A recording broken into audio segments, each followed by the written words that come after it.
Welcome, everyone. I'm Haiko. I will be your host for the conversation, and we got something very special planned this afternoon.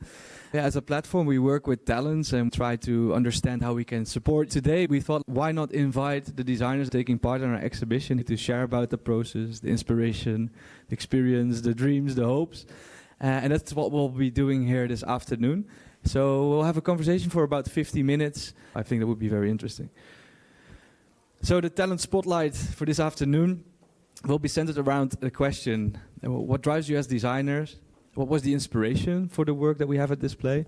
And what do you hope your design practice adds to our world? Your imagination helps us to move in different directions as we all try to envision a different future together. And before we get into the looks and the details, I wanted to ask you just briefly, Sybrand, first of all, could you briefly introduce yourselves to the audience? So my name is Sybrand, I'm 26. I graduated from the Masters in Antwerp last year. My work mainly revolves around pattern making and fabric development. And that's also something that comes back in my work. That's exhibitioned here. And one of my classmates from last year. Jaden, welcome. Hi, I'm Jaden Li. I'm also graduate from the Royal Academy of Fine Arts, Antwerp. And my work is mostly about the recycle project that I found from the vintage and transform them into a new fashion look. And try to reuse what's already there. Shushanik. Hello, everyone. I'm Shushanik. I am older than they are. I'm mainly working with wool from Drenthe and seaweed-based biomaterials, and I'm focused on bio-luxury manifesto, which means I want to elevate the wool, which already has a big cultural impact, which is forgotten, into luxury and fashion realm to prove its significance. To also question the source of materials, I would say, in the work that you do, and to experiment with those sources of materials, right? I experiment. I use charcoal, chocolate, curcuma, everything that might seem not really logical works for me. Wool is, nothing has happened to it except the traditional ways of treatment. I really like working with it as a raw material.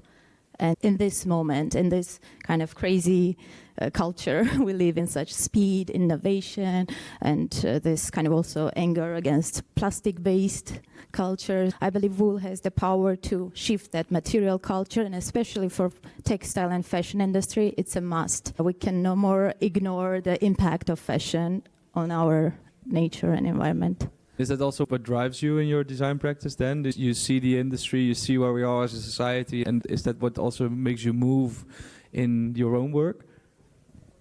I think what drives my work is more of a cultural manifesto. I am Armenian, but I feel very comfortable in Dutch culture. So I have this very strange feeling of contrast, being born in mountains in Armenia, but creating my materials and garments in Amsterdam. It's like between these two extremes, I really like connecting two cultures, because Armenia also has wool culture, wool carpets, but it's very traditional in a way that it's stuck in past. And I'm very critical of past. I really like thinking of destructing past in a way just to create something new. So in that sense, I'm in a good way aggressive, I would say. Yeah, so I really like having conflict with existing system and with the past, just so we can be rooted in now. And that's what fashion is. It's always rooted in the single feeling, what I want to wear tonight. I'm curious to hear from your inspiration, Jaden. What are you wearing right now? I'm wearing my own charcoal-based leather. It has seaweed and wool. And this is my cracked material. This was basically an experiment that failed, like big time. But I'm like the cracks as Armenian landscape, and involving Dutch wool to keep those cracks together ended up in a kind of innovative material, which I recently has gotten an IP, so which means hopefully soon I'll be producing from charcoal leather. Nice. And then the wool I'm using will be really used for real life applications. I'm showing off for a single reason, so I won't sound like a hypocrite, like you all need to wear bio-based materials. No, I'm just showing that we can wear and we can be experimental and open, and clothing and fashion is not about clothing. Clothing is just a mass production. Fashion is more about self-expression, and I really think wool has a huge potential to be expressed in many other ways than just knitting, weaving. With all due respect for those techniques, I think innovation is a very powerful tool to create new movement for wool. And that's why I'm very happy to be in this exhibition. I think fashion is expression in a way. It's not just a mass market product. Jaden, maybe also it's what we can see in your work and your inspiration. But before we have the discussion, what is fashion? Is it for mass market? Is it more for expression? Where do you get your inspiration from? How do you look at the industry? The way I look at industry, I think it's fashion is between. We have to be creative and we have to bring creative stuff to the people's daily life for the public. So there is challenge of how we can transfer our handcraft stuff, which we did a lot in school, but later when we have to bring this to society, we have to consider about the technique, the surrounding, the environment, a lot of stuff together. So I'm like in the between of that. And we need the creativity. Where do we need it for? Like a society, what would we be without the creativity? I think creativity is just that we need for this society. That the creative bring the freshness, bring the happiness, bring a lot of meaningful stuff to people's. Yeah, I can see that. And like fashion and identity, fashion and expression, how does that translate in your work? Do you have something you want to tell with the work that you do? Yeah, like my graduation collection started with my personal experience about breakup. Perfect, yeah. At that period, I was thinking about how can I heal myself inside. I start reading a book called Impress of Love. It says that heartbreak is not a mistake, it's just a consequence after dynamic love story. And then it says we have to keep positive and keep moving forward to the future to bring a better future for ourselves. And I had this sense on vintage garments as well. They were pre-loved, they're now unwanted, and I treat them as individuals, and I want to do like reimagine, rework on it to change their shape, change their function. So I have some examples in my book. For example, this one is a leather jacket that I found. I had it for 5-6 years, but I no longer wear them anymore.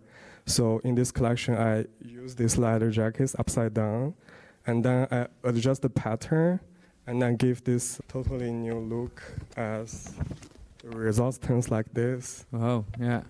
And also, I have a bag like this, and it was also funny, like in the weekends markets downstairs of my apartment for €2. And I was like, imagine, since it's from the last century, so it's quite old. And I was imagine like how they want to be in the time right now. So I changed the shape of this one to make it less. It's at the end, it turns to a dress. Yeah, it's really interesting to think about an item where it originally came from and what it would want to be in the current day. Yeah, it's fascinating. And for me, the challenging is about, because all my work starts from reading existing garments to see the sense, the scratch on it, and with the story and history of the garment itself, I redesign it and then patch more material and do the adjustment on patterns to make it a new fashion piece. This is difficult to put in production, but I think in small, the size of the production and have a stronger like supplier of secondhand garments, which can be maybe achieved later as a proper production to. Yeah. I think we can talk more about the difference between second-hand upcycling and the production side of things. Earlier this morning we spoke about the creative part and the business part of fashion, so maybe that's something for later. I see a lot of red in both imagery, in design, in what you're wearing today. Does that have a particular reason? Yeah, I think it has a lot of passion. It's the feeling of passion. Also a little bit violent, little bit bloody, because in my book there's a red dress patched on the white wedding dress. The red is my color. Red is a very expressive, strong color in the sense. And so this book has been the end result together with the looks of your collection that you presented earlier. There's 11 looks in this book, and then during the summer, I just extend collection to make it bigger. So now it's not in the book, but 30 looks. Yeah, nice. So we might have a second book with new stories. I think it's really cool how you're approaching every item as an item that carries a story, that you can see on the marks, on how it's been used, or scratch marks or damage that adds to the story, and it only makes the book thicker in this example. I think that's a great way of looking at reusing and upcycling materials. When we talk about reusing materials, I think, Sybrand, you also have your own story there to tell, right? Yeah, about reuse specifically, maybe I'll tell a little bit about the piece before I go into that. This collection was about the movie The Lighthouse by Robert Eggers. It's about these two men who are trapped on this island, and there's this hyper-masculinity and these elements around them, but then they get these visions of mermaids. And in this collection, I want to bring that feeling of shipwreck, but also this delusion of femininity together. And this was like the shipwreck look. And for that, I wanted to work with a fabric which felt very archaic. I think wool naturally has something archaic in the same way that wood. And for this fabric, I worked together with Cloud Wool, which is a British manufacturer which actually uses leftover wool from the meat industry. But the wool fiber they're using is so short-stapled that it would not be usable for making a yarn or a normal felt, because the fabric would not have the right tensile strength by itself. So they worked on this jute grid that you can see going through the fabric, which brings back that tensile strength and also adds another layer of like shipwreck feeling when it's like distressed, as like a boat crashing in the water. That's also where the color comes from. It's a look that really captivates and it draws you into the story behind the look. This is something that's really raising questions. If you hear the story about the inspiration from the movie and the clever use between the two materials, it brings it nicely together. The cloud, you said, it's a byproduct of the meat, as in the sheep that are kept for manufacturing meat. And there's so much of it in general. So there's so much sheep wool that cannot be used in normal ways. They are mostly using it for shoulder pads and trying to find new ways to give a place to that fiber. But this was an experimental fiber. They're still looking for places for it. That's why it was such an exciting thing to work with. Yeah. And how did the idea came to be to combine the two materials? I mean, there's this new fabric store in Antwerp, Bakermat, and they have very short connections with many of these kind of places, and that's how I got in touch with them. Nice. In all three of your designs, I think there's a parallel to be drawn from looking at the source of the story and the inspiration and then making it into a look that shares wool as a common denominator. You've also been thinking about decay. How do you see, well, maybe to start with you, like what role does decay play in your practice, especially when we look at this look? In the most literal sense, of course, it represents this shipwreck. But I think like the fantasy that I love in the pieces I make is that there's a certain sense of perfection and imperfection. So then, for example, here, it can be breaking, but the way that the shoulder is put will be super sharp and straight. Yeah. And I think that dynamic in general kind of ends up with a garment that maybe, just like Jaden just explained, is somewhere in between the sense of decay and somewhere in between this newness and this freshness. And I think just being able to see something that brings this fantasy of a life cycle in one garment has a certain romanticism and also like inspires to reuse something in the same way that you would keep wearing denim and love those things. And that both elements exist in the same kind of cycle. Yeah, and that the coexistence of these things, like the sharpness brings the freshness to the decay, because the decay by itself would lose that modernity. So they need each other to become modern. I think that was personally my biggest challenge while working with these fabrics. I've not only worked with wool, but also with other raw fibers. I worked with an Indian hand weaving place, which also has a very archaic feeling. And always the challenge is how to modernize it. And I think that balance is the key to, in the end, make it fresh and make it an image that can relate to people. I think it's amazing to hear how deep you've thought through these concepts and how you've been creative in finding the right connections and bringing it together. Shushanik, I would be curious to hear more from your work. How did your journey in making this look, like what did that journey look like? This one is one of my first prototypes. I was just testing what can I do with raw, unwashed wool. Yes, and this Curly wool is also considered as low quality wool. It's from the Scotland sheep, which is just curly, but it's adapted to Dutch landscape. So I decided to work with it. But in the beginning, I didn't know I'm going to end up in crafting a garment. But slowly, when I started working with it, it brought me back to my memories when I was visiting Armenian villages, and there were like mountains, and I got lost. And then there was a view of sheep and a shepherd, a man enjoying his best life out there. Yes, and this aura of this kind of silence, and also living in Amsterdam in this crazy speed, that became my inspiration. But I didn't have that inspiration before it came while making the garment. In the beginning, I never really have an idea of what I'm doing, to be honest. So I also feel like wool fibers have this memory, some kind of culture. We as designers love this kind of fancy, nice, sometimes materials, and we ignore older materials which are always there and they are outdated. That's what I found myself thinking, that like wool is such a outdated and forgotten fiber, and that's the challenge that designers should take, because it's easy to work with merino wool, and yes, it's soft, it's nice, but can you work with a wool that's itchy and just a curl? Yeah, so I asked myself those questions, and it empowered my work, and I said, okay, I'm crafting something wearable.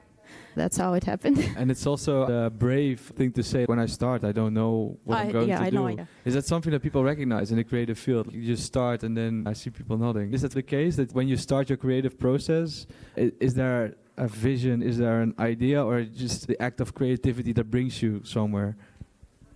I think it's also with a lot of experiments that I always start with draping with the garments.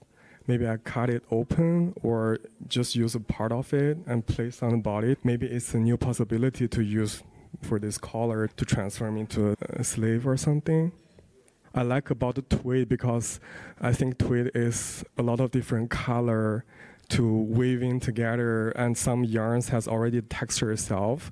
So tweed is the fabric that feel potential for me to have a lot of color texture together. So that's why I use tweed here, and especially here I use them like other recycled fabrics to cut as line and weave as a rope, and to try to patch them into the tweed. It feels like the part of the tweed itself. Yeah. So I always start with some rough idea, and I try the result. Whatever the result is, I accept it. The experiment is central in the creation eventually of what then the look will look like in the end, right? So if there's no space for experimentation, this could have never happened. And Sybrand, is it for you a similar process? Like, how do you approach your creative process?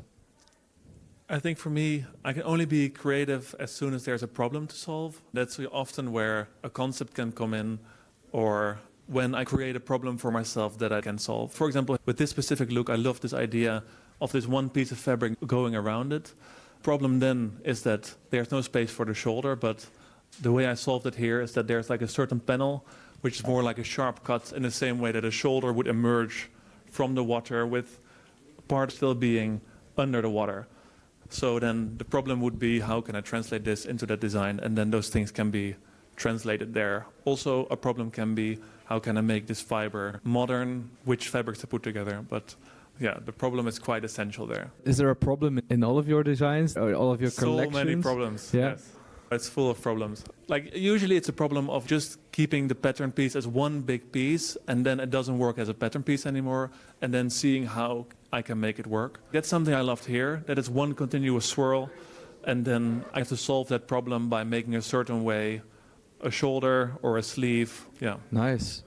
There's, of course, many differences in your looks also in what we see. With you, I heard this inspiration of combining two cultures and starting out of not knowing, and then it just grows to become something tangible in that process. And Jaden, for you, the experiment is fundamental, and you look at materials or objects that are already present and ask yourself, what is the story of this object and how can I rewrite the story almost? And Sybrand, for you, it's more about this creative endeavor where the problems that you come across are a big influencing factor. And that's also super fascinating to hear those three different elements.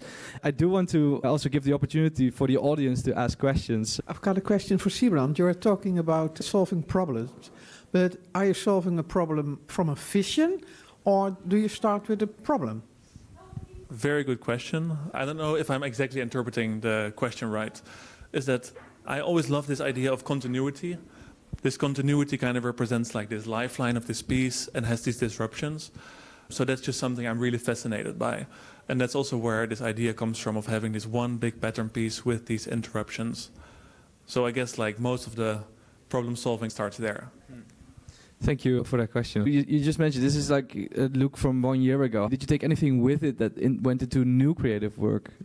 Yeah, so this is where I started exploring this one shape wrapping and then these disruptions, like the shoulder. My last collection was inspired by Fontana, who you might know from the linen canvas with a single cut in it. I think this idea of having a woven surface, this is felted, but there's still a woven grid in it with a disruption. I found it very romantic because there's a sense of continuity and a sense of disruption in the same way that all our garments have a lifeline which continues and gets disrupted all the time.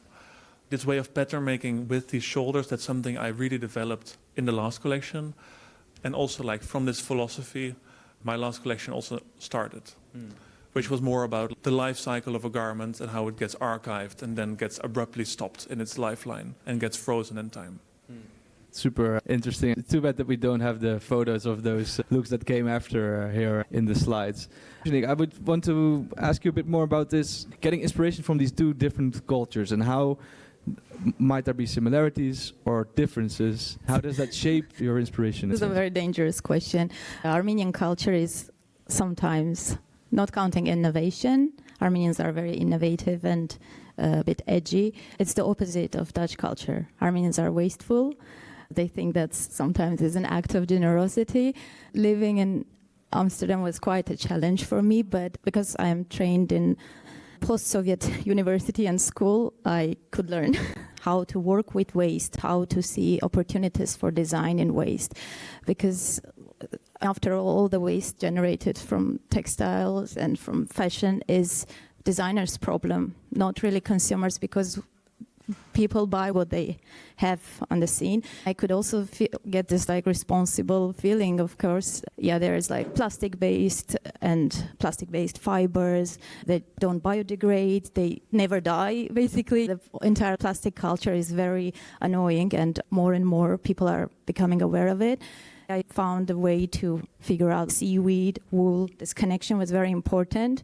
I think that's more important than the cultural connection. I became more interested into the scientific aspect of my work because design just for the sake of aesthetics, every human being has its own idea and aesthetic taste, and that shouldn't be judged in comparison. I don't like that in fashion. It's a lot of kind of comparison and competition, which is unnecessary.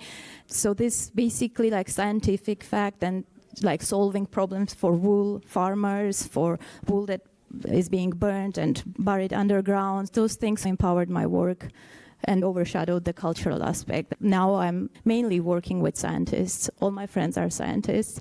I do not like competing with my designer friends because we all are now focusing on ecological aspect. We switch our ideas around it to make sure whatever we make doesn't have plastic, doesn't have anything harmful for the nature. And I do not wish to compete with people who have the same goals. That's why funding systems need to be changed to adapt to ecological problems, and then designers would fully focus on it. It's a good question to ask yourself, does this competition bring us further, or do we need to be more cooperative as a design community and consciously choose to surround yourself with scientists?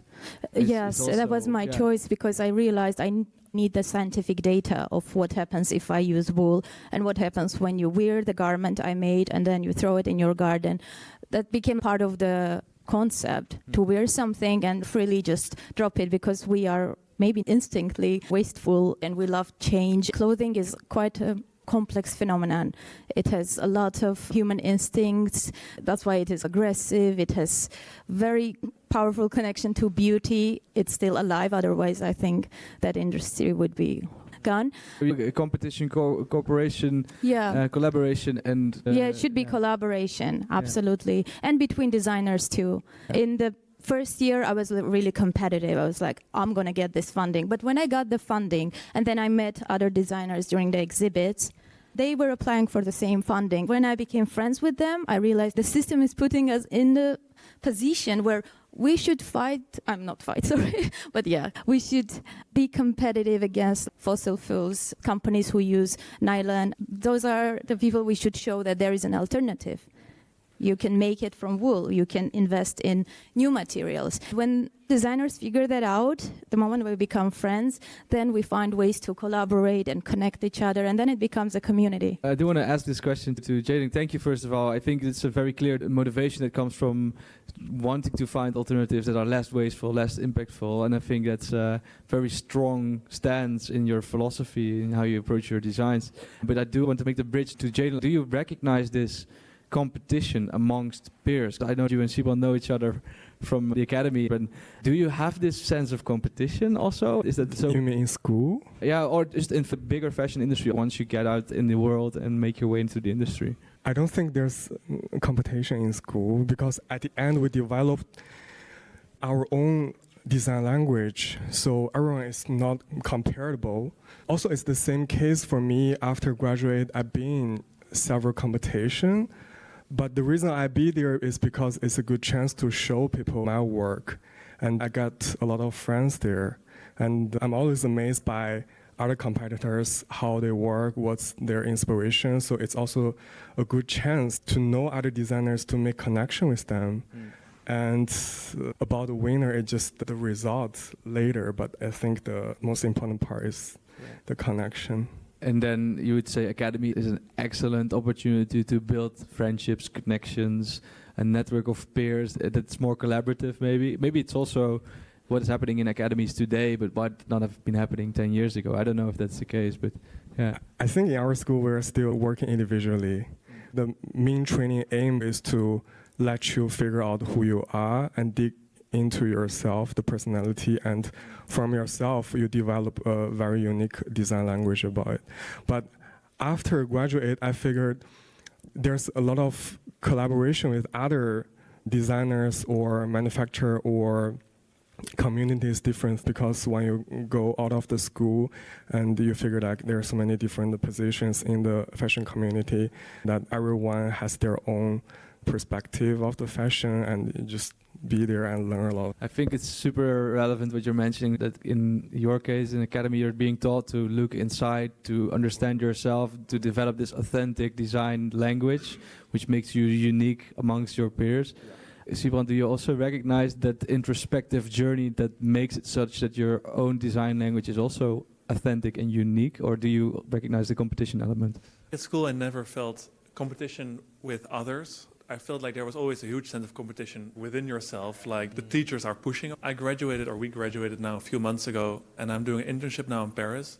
I do feel like entering the fashion industry, there is this element of competitiveness forming in the same way that you mentioned it, just because there are so few jobs, and now there are all these people who are also talented, and they need to make some money, so that does sharpen the edge a little bit. Yeah.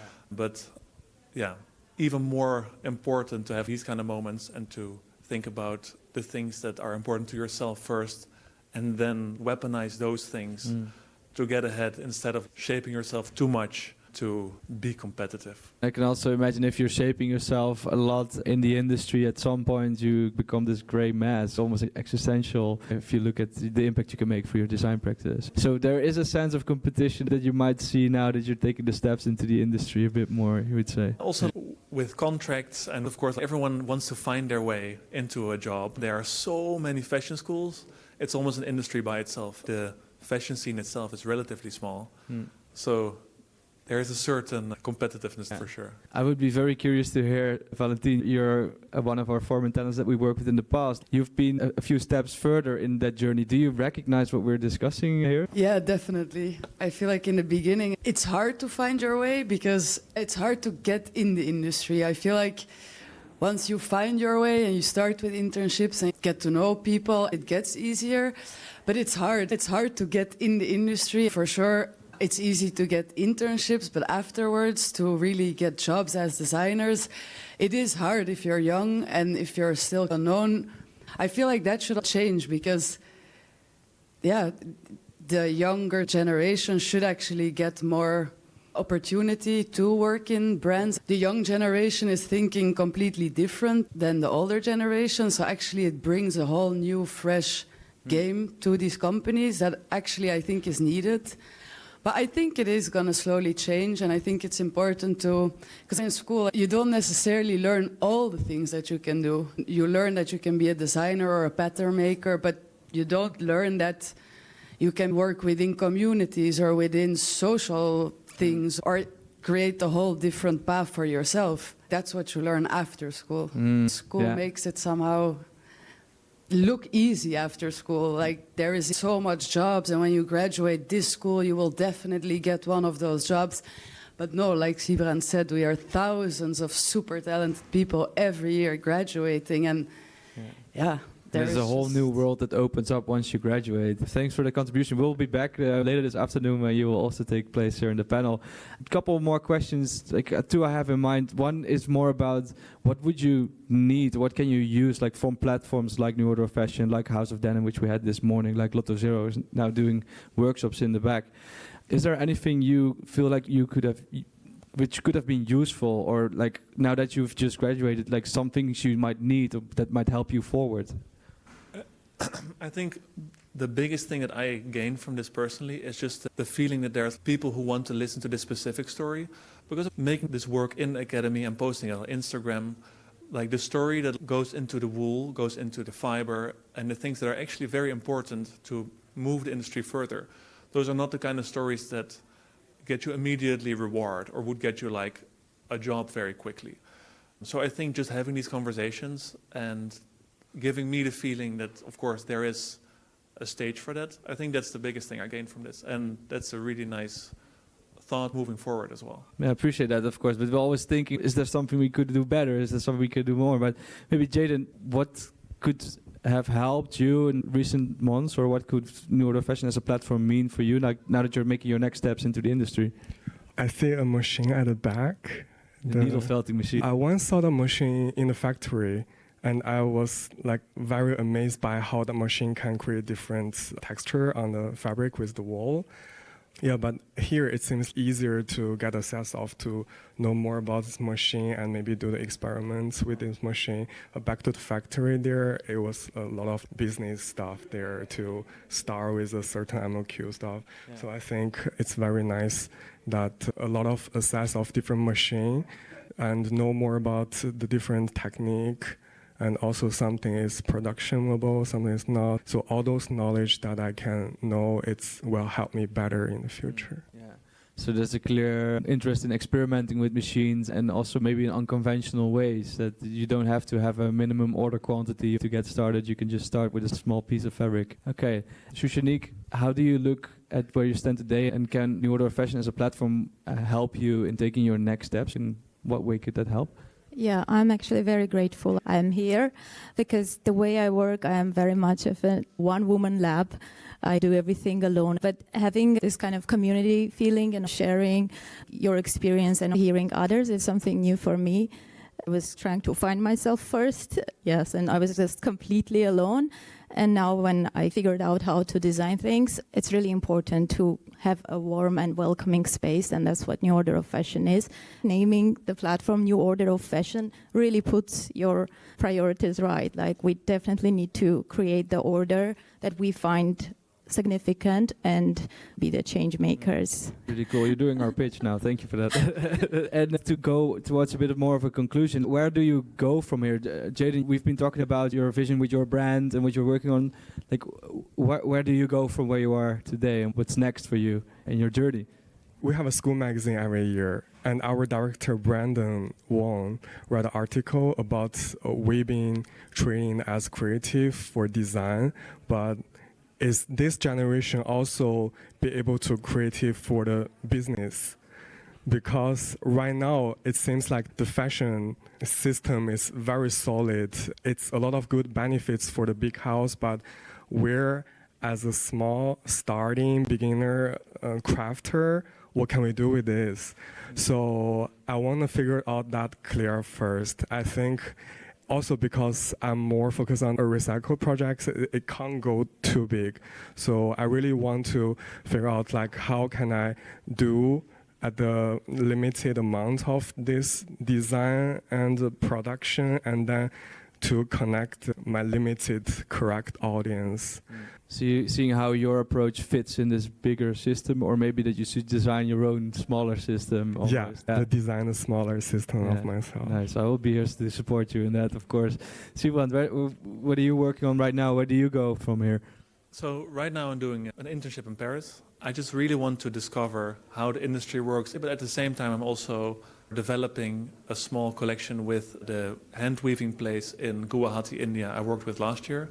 We are developing pieces from the cocoon, from the butterfly already flew away, so there's an open cocoon, and how we can take that from a yarn to a hand weaving piece and then to a garment, and to end up with a garment who tells the story of that making process by itself. So we're developing that at the same time. That sounds fascinating, and we would love to see what it turns into.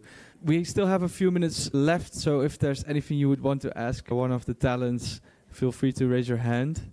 There's a question in the back. Would love to ask the speaker previously, do you think in the industry there's room for the creativity the students were able to develop in the schools? Because it seems there is a mismatch almost. You can be creative in school and not in the industry. Is that right, or am I completely wrong in that? I think it really depends. If you want to start your own brand, you can be really creative, but it depends, because you will probably create a very niche brand and niche clientele. If you're starting a brand, you're still selling to people. In my own work, I do need to think of what is wearable and what can people actually wear outside, and because my graduate collection, that you could not wear on the streets. I don't want to sell it. There are like 50 hours per piece. It's not sellable, actually. But I think it's possible. It just really depends what you want to do. I, at the moment, do both. Super creative pieces. I have the luxury that I do a lot within the fashion industry, and I don't need to live from my crazy pieces. So I make upcycled pieces that are more commercial. I find systems of upcycling in quick ways. I will never make big scale, but for example, I find a way to upcycle shirts in a fast way that I could possibly scale, and it's quite commercial. Then I create crazy looks that are more for artists to rent out or for people to rent. But I'm also coaching a social sewing app, so that's, I do all those things where I'm actually making my money from. So I don't have to be within my designs really commercial. I think that really depends on what you want to do. The creativity and the crazy stuff can sell, but it just really depends. It's for sure harder. Yeah. This really connects to what Mariette said this morning. If you're an upcoming designer, it's totally fine to take time, take 5 years, 10 years, work on the side and protect your creative act, and then it will find its way. I think that's what we're hearing in your story as well, Valentin. That brings me to the end of the talent talk for now, but I want to have a very loud applause for the talents that we have here. Sybrand, Jaden and Shushanik. Also for Eva Popa and Collectie Arnhem, who could not be here during the talk, but they also had their contribution. A small applause for them as well, of course. Special thanks to all the talents, again, to our partners that made this possible, and especially to AV Partner, who was able to help us out with a live stream, so that people could check it out online. Leaves me with thanking you for being here. Have a great rest of your afternoon. Enjoy the rest of your Saturday. Thank you.